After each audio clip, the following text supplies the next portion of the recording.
So I recently switched from the Samsung Galaxy Note 10 to the new S21, and I decided to make a what's on my phone video because I haven't made one in such a long time. I'm gonna quickly walk you through my home screens, and then I'm gonna go into more details on the different apps that I have. So when I first open my phone, I immediately see the time and the weather. And then underneath I have this widget, which is just a note widget. And this is like a positive affirmation, something like this, something to kind of inspire me and remind me to think positively. And then I have some of my folders and most used apps. I have Gmail, and then I have my social media folders with my most used social media apps. Then I have my photo editing apps right here. As I said, I'm gonna go into more detail a little bit later. Then I have the Play Store, calculator, calendar, clock, and reminder. And then on the bottom row, I have the calls, messages, Chrome, and camera. On the second screen, I have my YouTube stuff. I have YouTube itself. I have the YouTube Studio, TubeBuddy, Samsung Notes, which I use all the time for ideas, just like quick notes, shopping lists, and things like that. I literally have thousands of different weird notes on my phone. Okay, and then I have another widget, which is just like a photo widget, and I put this inspirational quote, kind of like a placeholder because I haven't really had the time to go into Pinterest and like really find a photo that speaks to me. But for now, this one kind of works. Then I have my Spotify on this screen, and then like a quick snapshot of my Gmail. I like to have it in kind of like two places. And then here is my calendar. And I have nothing else on the home screens. So then you kind of go into the different apps. At the top, I have kind of like the most generic ones: contacts, messages, phone, settings, clock, calculator. And then I try to organize everything into folders where it made sense. So my first folder is the plain folder, and here I have my calendar, reminder, the notes app, which I already mentioned, and then Trello, which is another really great organizational app, and I use it for YouTube video ideas. But you can create different boards with ideas, you can add tasks, to-do lists, and things like that. So it's really useful. Then I have my Google folder, which is all of my Google apps. Duo is kind of like FaceTime for Android users, and I use that all the time to talk to my sister because she also has a Samsung phone. Then is my social media folder. So we have Facebook, which I pretty much never use, but I use the Messenger to talk to my Facebook friends. Then I have my Instagram, and Instagram is pretty much the second social media where I'm active besides YouTube. I really can't keep up with all the social medias, but I try to be a little bit more consistent on Instagram and YouTube. And if you guys want to follow me, I'm gonna have my handle here on screen and also in the description down below. Then we have TikTok, which I really love. I pretty much open it every day. I don't post as much. I've posted some videos on TikTok, but I'm not super active, but I love watching it. It's really fun. Then we have Pinterest, which I'm also not super active on, but I check it once in a while. If I'm looking for like cool photos and stuff, cool wallpapers for my phone, I usually would go on Pinterest and find some there. Then we have Skype, which I use to talk to my family back in Bulgaria. Then I have Twitter, which I don't really open lately. I used to be very active on Twitter, but I'm not anymore. I don't know. As I said, I just can't really keep up with everything. Then I have WhatsApp, which I use to talk to my friends and family overseas. Then we have Snapchat, and I don't use Snapchat at all. Like, I haven't opened it for years maybe, but I keep it just because sometimes I would see a TikTok with like a fun Snapchat filter and I want to check it out and I want to see it. So that's why I have it still on my phone. Then we have IGTV, which I never open.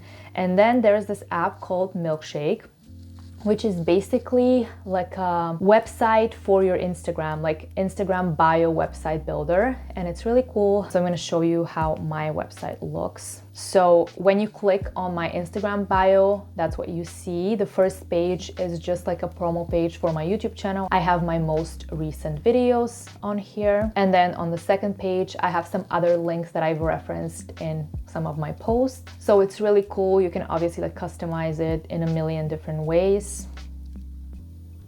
Just choose from all kinds of different designs and you can set it up however you like. And then we have this followers and unfollowers app, which is basically an app for Instagram to see who unfollowed you. And I'm not someone who does like follow, unfollow people in order to grow, but I hate when other people are doing it to me. So I need this app to like see if I'm following some fake people like that, so I can unfollow. I just don't like that at all. The next app is the Business Suite app, which is basically the Facebook Pages app that they rebranded, and I use that for work to manage a couple of social media pages. Then we have Story Art, which I used to use a lot, but I don't really use anymore. It's basically an app that helps you create like aesthetically pleasing Instagram stories. Next up, I have Viber, which I downloaded for a couple of specific friends, and I don't use it a ton, but it's like another app like WhatsApp. Then we have WordPress, which I use for my blog. Last year in the summer, I started a blog with the idea to turn some of my videos and like product reviews into blog posts as well. Next up, we have Telegram, which I don't really use, but I have it just in case for like friends and stuff. And then we have Reddit, which I'm really obsessed with, especially on slow days at work. It's like so fun to read the different like subreddits. I follow a bunch of different subreddits. Next up, we have Preview, which is a really handy app if you are an Instagram creator and you want to have like a more curated, cohesive feed, because this app kind of like lets you see how your feed is gonna look like before you post a photo. I don't have a ton of photos here right now because it's a new app for this phone, so I just uploaded a couple of my recent photos, but it's cool because you can arrange them, rearrange them, which like lets you decide when you want to post a specific photo, and I think it's pretty handy to see everything in advance. Okay, moving on, I have my photo editing folder, which I use all the time.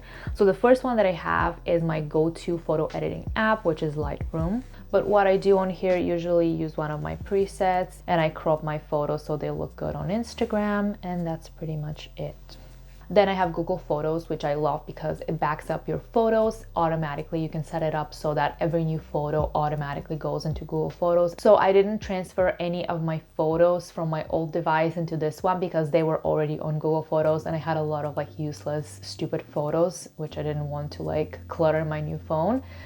So that's cool because when you install the app, you automatically have access to all of your photos. Then we have Canva, which is a really cool app to make all kinds of social media graphics. You can also make like really cool looking Instagram stories. Then I have the WMU app, which is just the app for one of my Nikon cameras. PixArt is another photo editing app that I really love to spice up some of my Instagram photos sometimes, especially if the background is really plain, if I've taken them in front of a white wall. Some of my favorite PixArt photos that I have is this one, which I recently posted. This one, which I posted around Halloween. I really like how it came out with the Ouija board background. This one is another one, and it's just like a cool way to spice up your photos. Then I have Facetune, which I very rarely use, but I still have on my phone. Then is SnapBridge, which is another Nikon camera app to connect to your phone, to connect your camera to your phone. And the Camera Connect by Canon is the same thing. It just connects to my camera and you can shoot wirelessly, or you can look at your photos from your phone and download them. So it's pretty cool. Then we have Prequel, which is another photo editing app with really cool filters and effects. And you can also use it for videos. A lot of people are using it for their TikTok videos. And then I have Fonto, which I sometimes use to make my YouTube thumbnails, but basically it's an app that adds text to your photos. And I'm gonna do another one with my cat, I guess, because these are the photos that I have access to right now. But you can basically change the size of the font. You can change the font itself, and they have a ton of really cool ones, and you can also add your own.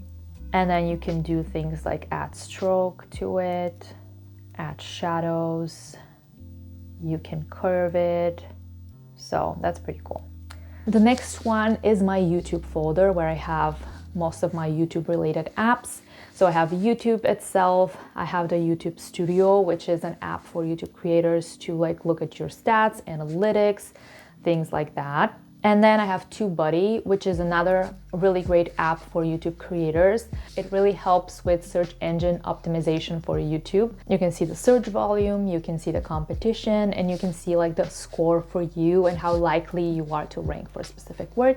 And I think it's pretty cool, and it has really helped me with my channel specifically. And then I have YouTube Music, which is actually about to replace Spotify for me. I'm currently trying YouTube Premium because I got this promotional offer from Samsung when I got this phone. And with YouTube Premium, you actually get access to YouTube Music for free, which is really awesome because YouTube Music is pretty much like Spotify. And I like that I get two services for the price of just Spotify for me. And I like YouTube Premium because obviously everyone hates the ads on YouTube, and with YouTube Premium you don't have to see the ads, but you can still like support your favorite creators. Then I have my money app, and I'm not gonna go into a lot of detail, but here are all of my banking apps, and also Venmo plus Google Pay and Samsung Pay, which I don't really use that often. And then we go into the shopping folder, where I have Amazon, which is the one that I probably use the most. Then I have the Whole Foods app, which I use a ton when I go to Whole Foods to check out the sales in my local store. So it's pretty handy. Then I have Sephora, which I don't use a ton, but I still have it on my phone and like browse sometimes. I have Wish, which I use like once in a while for some like weird products. H&M, Poshmark, Prime Now, I've used only once or twice to order groceries from Whole Foods for pickup. Then I have Target and Stop and Shop, which is one of my local grocery stores. Then we go into the work folder, which is very boring, but I have a bunch of like Microsoft apps. I have LinkedIn, this tiny scanner app, which is pretty handy if you don't have an actual scanner. Then I have Paylocity, which is like my HR app from work, and Glassdoor, which I used to use all the time when I was actively looking for jobs. I'm not really looking right now, so I don't really open it, but I still have it on my phone. Then we go into the entertainment folder, where I have pretty much all of my streaming apps and like some movie theater apps. So, you know, we all know BuzzFeed. I don't use BuzzFeed that often, but sometimes when I'm bored, I would do like some of their quizzes. Then we have Hulu, which I really love. I'm currently rewatching Desperate Housewives. I really like it. Then I have this Icon Extras app, which is for my local movie theater, like a membership program for that. Then I have Netflix, Overdrive, which lets you borrow books from your local library. I have Stitcher, which is one of my podcasts apps, even though I recently actually started using Spotify for podcasts, so I haven't really used Stitcher that much. Then we have Spotify. Atom is another movie theater app, which I haven't used in over a year because I haven't been to the movies, and I actually don't plan on going anytime soon because I'm really paranoid. Then we have Pandora, which I haven't used for years as well. I don't know why I still have it. Then I have Prime Video, which I don't really use that often, but it's still nice to have and like check out once in a while. And then I have NBC 10 Boston, which is just like a local news website that I check from time to time, and I have like notifications from that. And then I have HBO Max, which I'm obsessed with, and currently rewatching Friends for the 30th time, and I'm having so much fun.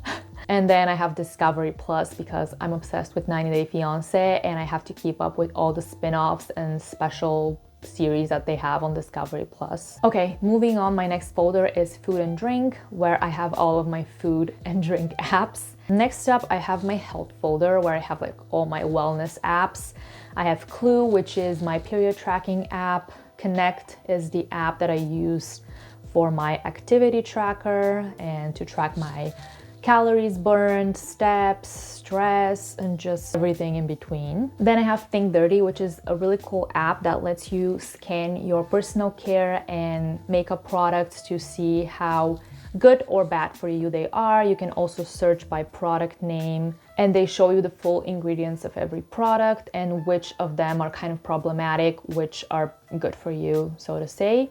So it's a really good, informative, educational app if you are looking to use better for you products. Next up, I have my Scale app, which shows you body fat percentages and BMI and all that. So that's useful because the scale itself doesn't show it, but the app that it connects to can show you all that information and how it changed over time. So it's pretty cool.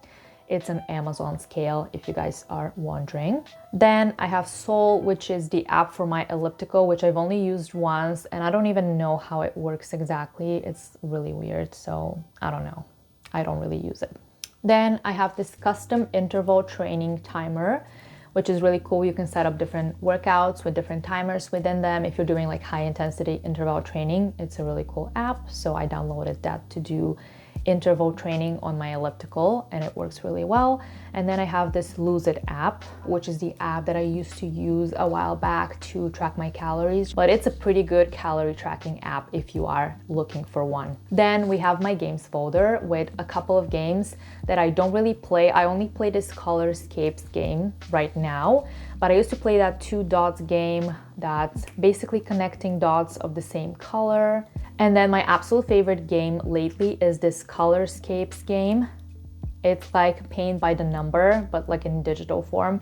And I really like to color all the people, all like the girls, because they have like pretty dresses and makeup, and it's just really fun. I don't know. It's like a very relaxing thing for me to do at night. Just like watch YouTube or listen to music or listen to podcasts and then kind of just like color. I don't know, it's fun. And then I have my rideshare/parking folder with Lyft, Uber, and a couple of meter parking apps for Boston. Then I have my home folder, which is all of my kind of like home related apps. And then I have my Samsung folder where I stuck all the apps that I don't really use that came with the phone. But yeah, that's pretty much what's on my phone. I hope you guys enjoyed this video. If you did, please give it a thumbs up. That really helps me. Make sure you subscribe if you enjoy my content. I usually post healthy lifestyle, wellness videos and product reviews, and I try to post every single week. And I would love to have you guys on my channel. Thank you so much for watching, and I will see you in my next one. Bye guys!